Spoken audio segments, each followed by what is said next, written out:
Welcome, everyone, and thank you for taking the time to join us at Imperfect Heroes podcast. And so I just want everyone to remember that you're going to hit the follow, share a comment, especially if what we're talking about today kind of hits a chord or maybe a story that you relate to that you'd love to share. We would love to hear about it.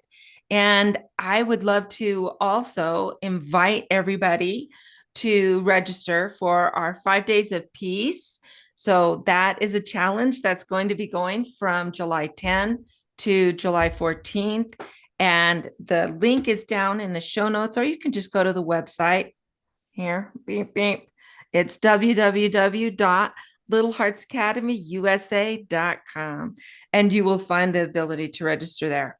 So I hope that everyone is enjoying their day because I'm enjoying mine. I love finding joy in my life, and I find that my life and the lives of those around me are much better when I'm able to see all of the glory that's around us. And so I hope you're having one of those days.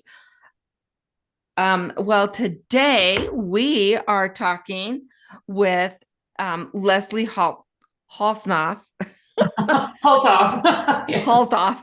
I blow it every time, Leslie. I'm It's sorry. not an easy one. So yeah, don't even. I know we've talked a few times and I've blown it every time.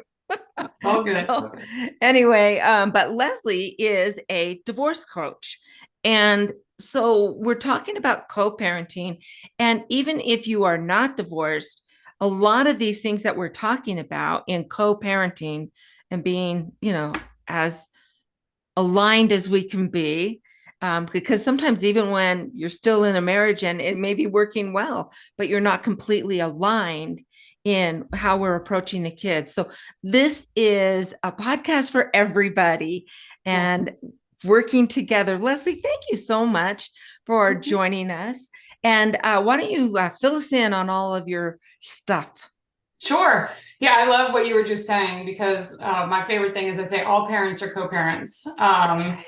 That's kind of how I look at that. But anyway, I'm a divorce and co-parenting coach. So I help people through the process of divorce and then often just help with co-parenting afterwards, which might look like improving communication with their ex, or it might look like sometimes I talk to a parent and they just say, hey, look, I'm a co-parent or I'm a single parent. And my teenagers are driving me crazy and I just can't seem to connect. And so we kind of really work on issues to try to help them be able to come up with Yeah. things they can do together and really connect a little better. So that's what I do. I love it. And I just loved how you take this great approach with co-parenting in or outside of the marriage. So if anyone's been listening to me, I don't know if I've talked about this very much, but back in the day when we lived in Las Vegas, I spent 16 years as a parenting facilitator for the Division of Family and Youth Services. And one of the classes, workshops that I was certified in was divorce parenting, which is hysterical because I've never been divorced. In fact, we just had our 45th wedding anniversary. Oh, And congratulations. thank you, thank you. But these were court ordered classes. So in Clark County, if you were going through a divorce, you had to register for this class and go through it. And it was interesting to me how sometimes I would get both parents coming to the same class to get the same information. And I thought, okay, this is good. Then I would get others that, well, I have to know if the other parent is registered in this class because I can't be in the same room with them. And I have to, and I even saw sometimes it was used as a tactic to prolong the misery Oh, that's because the they word. had to take this class. And so they would, I don't know, it was just weird. Sometimes you would get a parent and a girlfriend or a boyfriend that would come with them. Okay, but at least, they're kind of getting, Can um, be intense, but yeah, yes. yeah. And it's kind of the same information and stuff. But you could really see the parents who were really putting the kids first. It became very clear to me who was putting the kids first and who was making the divorce all about me and how I've been so wronged or whatever. And you may have been. I mean, I'm not saying that, you know, it happens, and sometimes you truly are just wronged, Yes. no matter how hard you tried, because it takes two. But it's important, I think, to even if that's the case, I think to get over it and and put the child first and see what's going on. So why don't you help us with some of the things that you have in mind that parents can do to kind of be a team? Sure. Well, I obviously specialize in the divorce process. So that is really kind of the beginning of a co-parenting, a separate co-parenting relationship for a lot of my clients. And kind of the way that you behave, I usually say that basically your divorce, it's going to take a year. Obviously, sometimes it does, sometimes it doesn't. But for that year, in many ways, that sets the foundation for what your co-parenting relationship is going to be. That's sort of the kickoff. Which is both good and bad. It's bad in the way that you are not your best self, right? This year, for many people, it's the worst year of their life. You Yes. are making incredibly important decisions that will affect the rest of your life while being caught in like a chaos tornado, right? Of emotional, I mean, you are just so emotional. You are running on a 10 almost every single day. Yeah. Things are changing quickly. I mean, especially in the beginning, you are learning things about your spouse that you may have never seen before. Meaning Mhm. that, they can become angry that you left, for example, and behave in ways that you never thought this person ever could. So basically what I look at as my job is to come in and really separate the heat of the moment and the way we want to look at the end of this. So I just heard this and I love it. They say that therapists are archaeologists and coaches are architects, right? So we are going to take where you are right now. Like I Mhm. come in, you are already separated. Usually a divorce is imminent. It's just a matter of how this is going to look. And we're going to sit down Mhm. and talk and say, what kind of co-parent do you want to be? Who do you want to be a year from now and 3 years from now? Because you Mhm. really have to figure that out before you figure out how you want to handle yourself over the next year.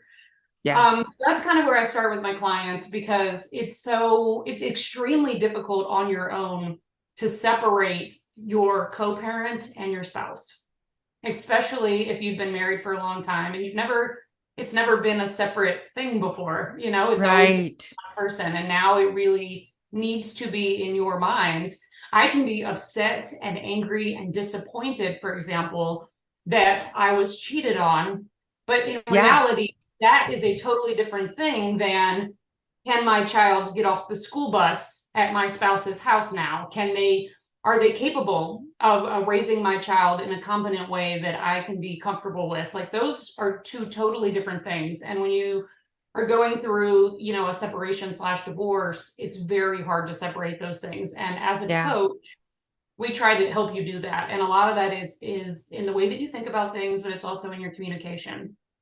Um, it's not okay to send one text message where what you really want to know is if Joe can pick up the kid on Friday at 3 from school, but in the same message, you use it as a time to jab them about a new relationship or jab them about the divorce or, Mhm. just throw something mean in because you can. Like, you can't do that. Well, Because you you can do can. that. You should not do Yeah. No, you are that. so right. I mean, but I Should think not do people that. do things like that because it's so easy. And even though they shouldn't, they can. And Correct. so, making that differentiation and understanding if I just want Joe to pick up the kids after school, that's all the text needs to be about is Correct. And one thing that my clients hate, but I tell them is really important is almost every time you're texting, because it becomes infrequent, right? I mean, as things sort right. of slow down, I'm like, always try, it doesn't have to be a compliment, but it can be like a thank you. Like, hey, I saw Sally got an A on her test. I know she studied at your house. That's great. Or you know what I mean? Like just some Yeah. recognition. more you kind of go out of your way to say, yeah, I heard, Sally was, had a rough time with her friend and she was upset on Saturday. She said you talked to her, like, that's so great that she was able to come to you. Or, sometimes it can be just very small, but the more you try to, and it's really less about giving the compliment to them as it is about you training yourself to see the value in the other parent. And hopefully eventually they will begin to reflect that back, right? Exactly. So I think that's a really important step, and it's hard to do. It's really hard to do. Sometimes you're like, I don't want to do it, but it really does. It helps you separate too, because they are doing things right and they are struggling just like you are, because being a single parent is very, very hard. For all single parents. I don't think it's easy for a single parent out there. It's parenting for married people is hard too, but the single parenting takes on a lot of new challenges, and it takes a long time to sort of find your flow after you've been raising a child with someone else for a while. Yeah. Well, and I wonder too that I think you're setting a stage too when you're able to say, thanks for getting Joey at school, or the A. And I know that she studied at your house, and I really appreciate you taking the time to help her out with that. I think there are some parents that tend to think that makes them look weak. But what strength, what power are we trying to get then, if that's the worry? And I've seen families where, so I have a brother. Out of the 7 of us, there's 1 divorce, but I have a brother, and they had a little boy, and it was just a rough, hard marriage. And he wound up with custody, but she had visitation and whatever, but it was awful. It was horrible. She would call the police on him, and she would show up very, very late. You're supposed to pick him up at 7. Well, she would show up at 11 o'clock or midnight and want him. And it's like, no, he's asleep. Sorry. Come to him in the morning, and then of course he was being awful for doing that. And it was just so full of anger and just kind of hate. But what I watched was my brother never talking bad about her in front of him, Number 1 rule. Yeah. Number one rule. Number 1 rule. And one thing that I really noticed, and I wound up using this in my parenting class, or in my divorce parenting classes, was every time she would pick up my nephew, who is now a dentist and a father of 3. But every time she would pick him up, the last thing that this little guy would hear, and he was only 18 months when they divorced, was, be good for your mom. Be good for your mom. And I think that softened things, and it took a few years, I will tell you that.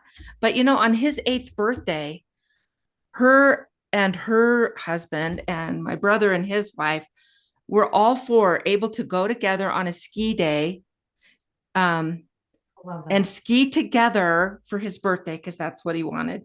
And they were able to do that. It doesn't mean everything was hunky-dory and roses, but when she did have another baby with her new husband, one time they were in town, because they live pretty rural, and they ran out of diapers. And instead of running to the store, they called my brother and said, hey, we ran out of diapers, can we, and like, sure, yeah, come on over. And and so it just kind of did grow into something. Like from 18 months to about 8 years it took.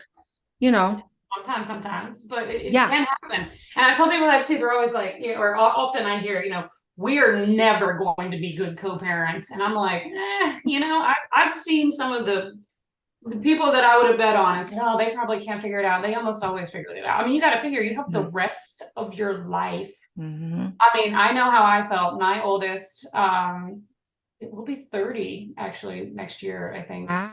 Which means that the beginning of my, well, I don't know if it's a congratulations or not, but we started co-parenting. I had my child very young. I was 16, and his father and I were friends, and then we weren't friends, and then we tried to work it out, and we got engaged. We broke up the marriage. I mean, it was a nightmare. But I mean, I remember thinking, there's just no way. Like, we're, and it took a very long time, but you have the rest of your life, you know? So, you know, I can say it's been 30, it didn't take 30 years, but looking back, I'm like, how far have we come, you know, since 30 years ago? I mean, you just can't predict those kinds of things. And so really as a Yeah. parent, all you can do is just keep trying, right?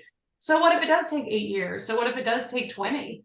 You know, eventually Yeah. you're gonna grow up and then they're gonna have kids. Do you really want to Hmm. take this fight into grandparenthood with, you know, Hmm. you know, obviously there are exceptions to every rule. And I know that co-parenting does not always work. And I hate that. But when I hear these stories about how people just stuck with it and eventually, I mean, lives change, right? People remarry, they Yeah. have children, and all of that has a significant impact on your co-parenting relationship. Yeah.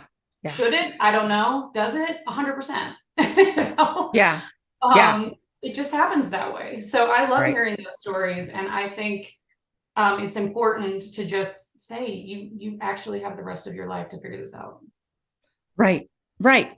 And two, it's not something like, oh, you know, when the kids are young or whatever, it affects them their whole life if you're not able to figure this out. I remember working with a guy, and he it was the holidays, and I was in the break room, and he's just sitting there, and we were pretty good friends. We got along really well, and you could just see tears in his eyes, and it's coming up on the holidays, this, and I'm like, dude, what is going on? And he said, I don't understand why it has to be this way now. Like, I have to have two separate Christmases. I have to have two separate, Thanksgiving dinners. I have to have two, and it's a big deal if I spend 1 minute more with my mom than I do my dad or whatever. And here's the grown adult with children of his own, you know, who was still struggling with the emotional repercussions of parents that couldn't get along at all. So what happens with weddings? Are you going to have two ceremonies? I mean, it affects them all along. And now it was affecting not just that friend of mine, their son, their grandchildren are being affected now as well. All because you've got to have a feud with somebody. Mm-hmm. I just, for me, that seems very selfish. And I'm sorry that they did this horrible, terrible thing, you know, and, but I think and you can tell me if I'm wrong. I think oftentimes when there's a divorce, we have to recognize that it's our nature to maybe exaggerate a little bit on Well, you're very how. biased, right? Right. You have your own biased. bias, and this other parent is horrible and terrible, and they wronged me. And even if you're the one that left or had the affair or whatever, Mhm. well, because it's their fault, because they didn't, whatever. You have all of these excuses that you build in your mind to make justification for your decisions or for how things are going. And so I think that when you recognize that, okay, it's probably not as bad as I am thinking. And even though but how do you help people kind of get through, Well, it's you a know, control thing, right? And yes. it seems like in most situations, there's one parent who is like, they're going to come home from school, they're going to do their homework. We're eating dinner at this time. Right after dinner, Mm-hmm, it's bath time and shower time. It's a very specific mm-hmm. bedtime, and they're very routine oriented. And then you have the other parent who, I'm not saying they don't do those things, but maybe it's, let's eat an early dinner or a late dinner. They do it out of order, quote unquote, right? And Right. one parent is like, it's not, he needs to be in bed by 7:30. He's in bed by 7:30. And I say, look, you got to back up. Is your child Mm-hmm. going to be fed dinner? Are they going to be bathed? Honestly, even the bathing thing can from time to Yes. time skip a day every now and then. Right. Especially when they're younger. The child will end up being a little bit more well-rounded, actually, by having these two different experiences because it allows them to adapt. I mean, Mm-hmm. and are they okay having the same routine every night for their life? Yes. They're also okay not. And it's as long as they're safe and healthy, it's hard to let go, but it's a control thing. The other Yeah. parent can be equally as good at parenting, even if their parenting doesn't look like your parenting. And I think that is one of those very specific situations where it feels like it's a divorced co-parenting thing, and it's not. And I can tell you now, my parents celebrated 45 years of marriage before he passed away. And I can say my mom went to all the doctor's offices, and my mom went to all the teacher conferences, and my dad did certain things with me, and they had different things that they did. And when my mom was out of town, my dad did a terrible job. We ate hot dogs every single time she was out of town. And you know what? It meant nothing. My dad was an amazing father. And I learned so many things from him, even if what I didn't learn from him was how to make dinner. You know what I mean? Like, it's actually a good thing that a child has two parents that are bringing two different sets of lives, right? And experiences and the things that they know. And that's how a child learns. And it's really, really hard to let go of that control thing when what you think is best for your child is best for your child. And maybe it is, but that's not really the question, right? It's okay for them to learn two different ways to do things. And it's okay if it doesn't all happen exactly the same every single week, every single night. You know, they're going to learn by the repetitive nature of it, but they're going to learn the big picture, that kind of stuff. In the scheme of things, it doesn't really matter. You're so right. And in fact, kids adjust to different rules for different places. Yes. Kids understand that you behave differently in church than you do at the park. Correct. They understand that you behave differently in the library than you do in the music room. There are different rules for different places. And so when you explain it like that, mommy has rules for her house, daddy has rules for his house. They may not be the same, but we both love you. We just have different ways of doing things. And so when you're at your mom's, I expect you to follow mom's rules. Or when you're at your dad's, I expect you to follow your dad's rules. And we're just different. And that's part of why we're not together. We're just different. Yeah. And it's also to note that sometimes the kids can adapt too well, meaning if you're not talking, if the parents are not talking, I know when my 30-year-old was, I don't know, 14, we'll call it.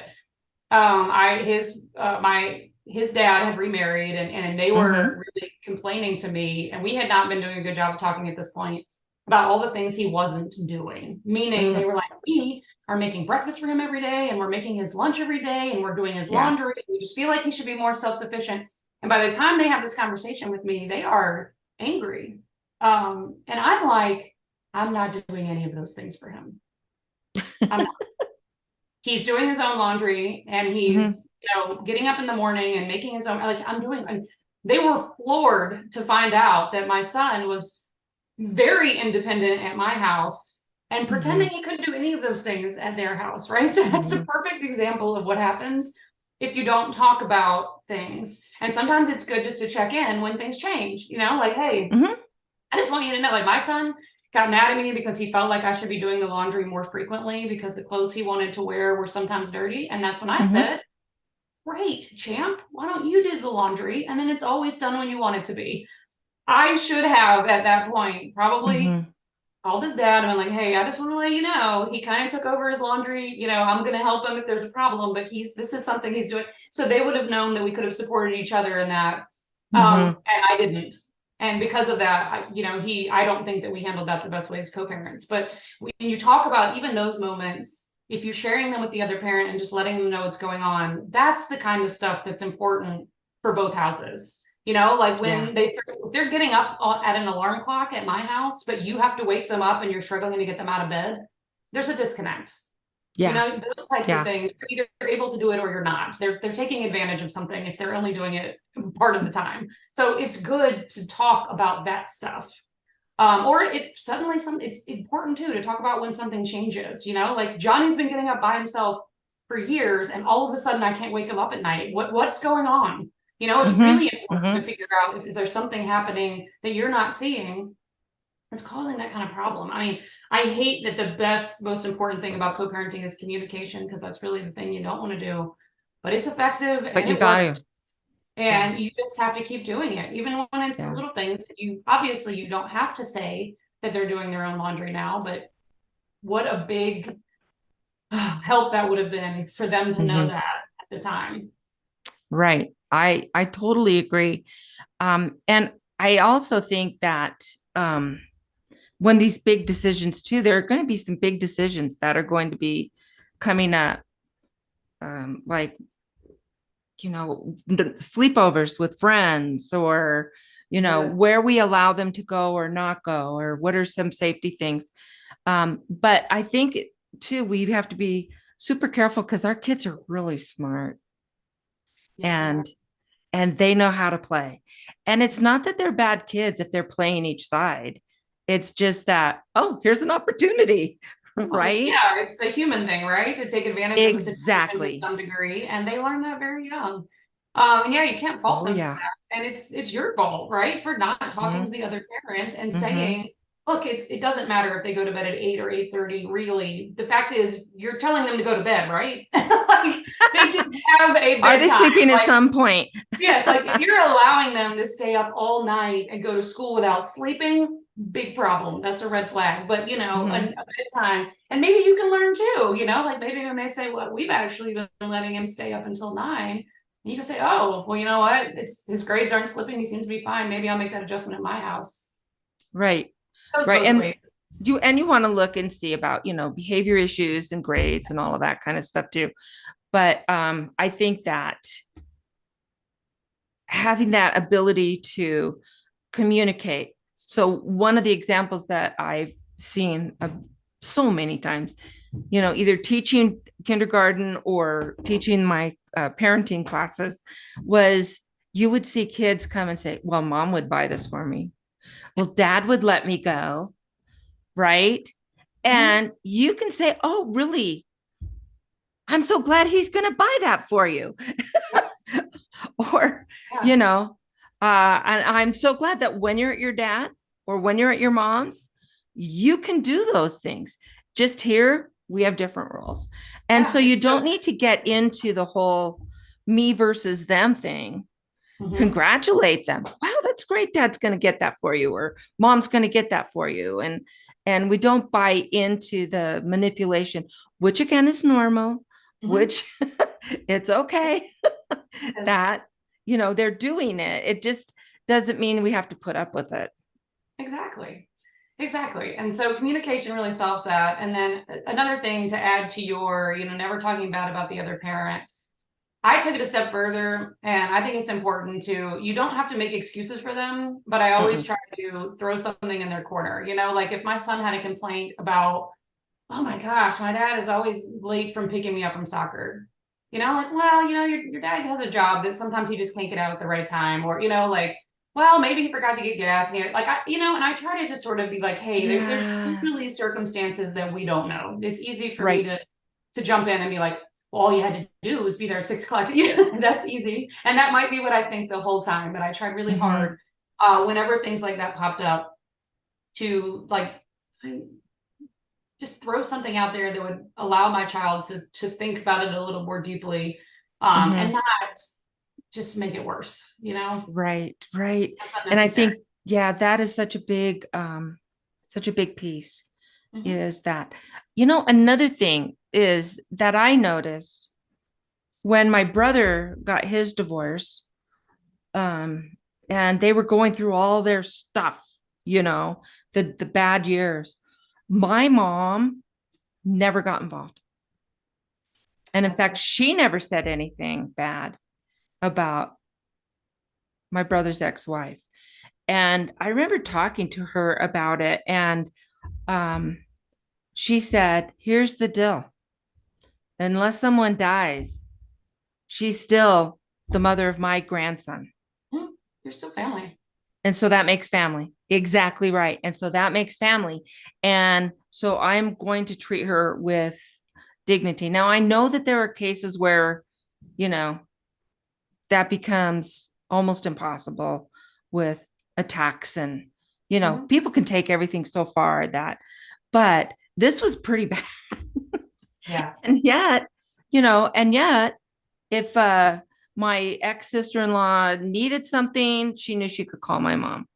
Or, if she needed someone to help watch the boy, she could call my mom because her Well, family was very case in disconnected. point, 8 years later or whatever it was, they start getting along. Yeah. had your mom had jumped in and been awful or said things, that would have just been a whole nother hurdle that had to be forgotten about, and it complicates things. I agree. My when I went through my divorce, my mom said something very similar to me, and that was just sort of like, you kind of stood up in front of everybody and said, I want you to welcome this person into my life, and then you had a child with them. We're not all walking away because you decided you didn't want to do this anymore. Like, we're not now, there's levels. Okay. I'm happy that my mom was cordial to them or to him and his family. And, that was great. I don't personally am glad that she didn't, invite him over for dinner when I wasn't around. Like, I'm happy that she didn't do that. Although I do know relationships that worked like that. Yeah. And that's okay too. But for me, I needed that space. But she made a similar statement, and it's true. You can't just change your mind and expect everybody else to. And I'm glad that she stayed a neutral party for that exact reason. Yeah, so true. And in fact, I'll just tell you real quickly. So my dad died very suddenly. And wife number one was a beautiful piano player. She just was very talented. And so at my dad's funeral, we had the grandkids singing a song. Wife number one was playing the piano.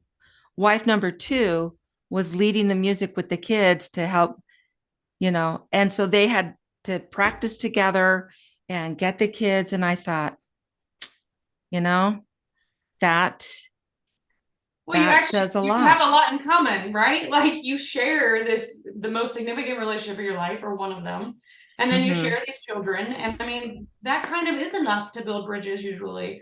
Yeah. And I found that too. Like, both of my exes remarried, and they both had 2 more kids with, new wives.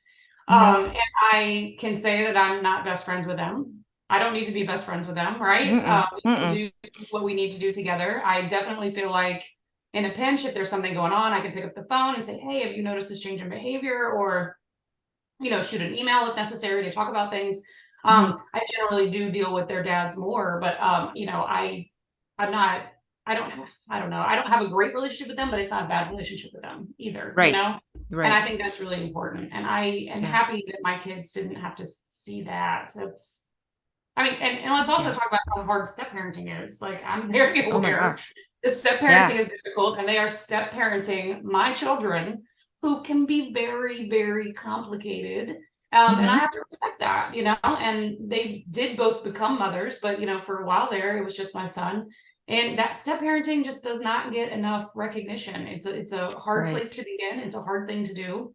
And I know that, and I know more about that now than I did then, but it's just all challenging. All types of parenting is challenging. And it helps to remember that we're all trying to figure it out. And there really aren't any right answers, because something that works for your first child, as you well know, may not work at all for the second child.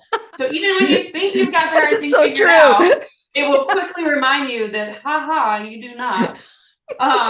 Yes. Babies, it's like, oh, they're sleeping through the night. And I'm like, well, that's cute. They probably won't be tomorrow, or, it changes so quickly, even when they're teenagers. Like, things are constantly changing. So nobody ever has figured it out. It's always about learning and adapting. It's about adapting. Yeah. Yeah, exactly. And so what works for one couple, family, whatever, may not work at all for another. And neither one is right, neither one is wrong. It just is, and so you make the best you can out of that situation, and you're there if you can be there, with your kids, and manage through. So I have 2 kids that are divorced out of the 5, and my oldest, it's, one of those really hard things. But I've noticed, though, even though they have to communicate through email, they can't talk on the phone. It's bad. But yet, when one of the kids graduated from high school, they were both there, and sitting in the same row with the kids. I mean, they had younger kids in between them, but yet they were cordial, and they were, even with all of the difficulty and woo, yeah, it's, but even with that, they were able to come together for, the graduation or baptisms or, what other things. And it's been nice that the kids have been able to have, because you take pictures of everybody at these Yeah. events, and to have pictures years after the divorce with everybody there. Oh yeah. It was really important to me that when my sons graduated from high school, they had a picture with them and both of their parents, and a picture of Mhm. them, their parents, and both of their step parents. Yeah. Those occasions are rare. And in these days, when I feel like people are doing family photos every year, which was not a thing when I was, a young mom, Yeah. but it's true. And I'm like, that was important to me. And it's really important to me that the fact that my son has two different families will not be an issue when he gets married, will not be an issue when he decides to have Hmm. grandkids. Now, Hmm. you're right. It does mean that there are different Thanksgivings and different Christmases, but I like to think that we've come up with new traditions and we've figured out a way to maneuver that. Hmm. So it doesn't feel cumbersome to him, like it's just sort of Hmm. the way it is now. But there are occasions when all of that should go on the back burner, and your child deserves that. Well, and that's the thing. Your child deserves that, right? And so, does my need for validation trump my child's need for a life that isn't too chaotic, that shows kindness and that there's peace and that, and that boy, talk about learning about the art of negotiation, right? They're able to witness this. And Because I tell you, that's involved when you're just smiling and nodding, but inside you're full of anxiety because it's oh, important. yeah. Oh, yeah. You're imagining all kinds of fun things in your head while you're just smiling. You're like, And this is so, the greatest day. yeah. In your mind, you're like, oh my gosh, one more hour, Yeah. but Yeah. get through it Yeah. however you can, and it's worth it. But even in a marriage, when there's a marriage, it's still open communication. It's still negotiation. It's still putting, letting the other person um, be different Mhm. from yourself. My husband was the pansy. Mhm. He's the hardest working man I know. Like, he's a man's man kind of guy. Yeah. I'll fix it. I'm not hiring anybody. We just moved into a new house, and like, he's 65, my husband is, and he's like, oh no, I'm gonna lay these floors. Okay. But so he's that kind of guy. But when it came to the kids, you Yeah. know, he just is so tenderhearted and so soft-hearted. So I had to be, the enforcer. And so, okay. But it's funny how the kids talk about that now. And I even had one of in fact, it was my oldest. She was telling me just maybe 6 months ago. And she said, Mom, now I understand why you had the relationships that you did and how they developed and how all of that worked. And so, but so keeping that together, co-parenting within a marriage is still co-parenting. Well, and And something else to note is that, all of this dads having so much time with their kids and, all of that is honestly kind of new. I think a lot of, mm-hmm, I know my exes grew up with their dads the way that I grew up with mine, which was that they were a little hands off on parenting unless things got really bad mm-hmm, and then they got mm-hmm, involved. And they both were trying to be different kinds of fathers. They're way more involved. But, when you didn't grow up with that and you're trying to figure it out, mm-hmm. it's ups and downs, right? They were trying to Yeah. figure out Yeah. the right kind of dad for them to be, Mm-hmm. just like we all try to figure out what kind of moms we want to be. You're Um, so right. but they didn't have that. And, it did take me realizing that they were trying, they were trying to Yeah. be a different kind of dad than they were used to seeing. Mm-hmm. And that sometimes means it takes a little while to figure it out. Yeah. And thankfully they did. So, Yeah. that all matters Yeah. too. And I'm glad all these fathers are stepping up, and I'm very pro fathers. Oh, Fathers have big time. Me too. Big already time. legislation on joint shared custody, and I'm trying to learn, Mm-hmm. how about the 50-50 parenting schedules and how those work and if they're effective, and Mm-hmm. it's fascinating. And I'm thrilled to see that there's so much that's happening so much more frequently. Yeah. Yeah, for sure. My youngest son, they live in like a townhouse, and his wife's a teacher, and so she had this little boy in her class, and the parents divorced. And I don't even know the reasons. I don't care. But the mom was living in the same townhouse complex as my son and his family. And in fact, it was the townhouse right next door to my son came up for sale. And the ex-wife of this, or the mom of this little boy, called and said, "Hey, there's a townhouse for sale in the same complex. You might want to look at it." He wound up buying it so that they're in the same complex. That's great. It's very fluid, with, and I thought, wow, now that's an example too. Yeah. My ex-husband bought a house in the same neighborhood that I had bought in after we got Mm, divorced. I'll be honest, yeah. it felt pretty intrusive at first. Like, Mm-hmm, it's like mm-hmm. seriously, all the neighborhoods, you got to land in mine. And there were a couple of times where it was less than ideal, but for my son to be able to ride the same bus and just get off at a different stop was priceless. Mm-hmm. Yeah, It was easy for him. He had the same friends, they might have been a couple blocks apart, but exactly. it was really the best thing. Yeah, yeah. And that was one of the things that, in talking to this couple, that they were like, the kids have the same friends. They have all of the same things going on. They just, mom lives on this side of the complex and dad lives on this side of the Well, complex. then when you need help, it's easier too, right? Oh, It's for like sure. Yeah. if you work and you can't be there, it's so easy to Mm-hmm. say, can he walk across the whatever to come to your house? Yeah. Then, he lives on the other side of town. It's a different school system. There's no way that he can get from work to help you. Like it really is Mm-hmm. also, and I wish more parents considered that, but it's becoming more Mm-hmm. common, and that's what I'm saying is I think it's Yeah. beautiful. I do too. I do too. I do too. Okay. So, Leslie, if my listeners and watchers want to find out more, get in contact with you and some of this great advice that you have to give and the mentoring that you do, where do they go? LeslieHopeCoaching.com. I love My that, website's Leslie the best way Hope. to reach me. You can email me through there, or there's lots of contact forms and anything like that. And it talks a little bit more about coaching, but Mm-hmm. LeslieCoaching.com. Great. And so, everybody, we're going to have that down in the show notes. In no matter what format you're listening in, we'll have that down there. So it'll be a link. You can just click on it and talk to Leslie. She's amazing. She is so great.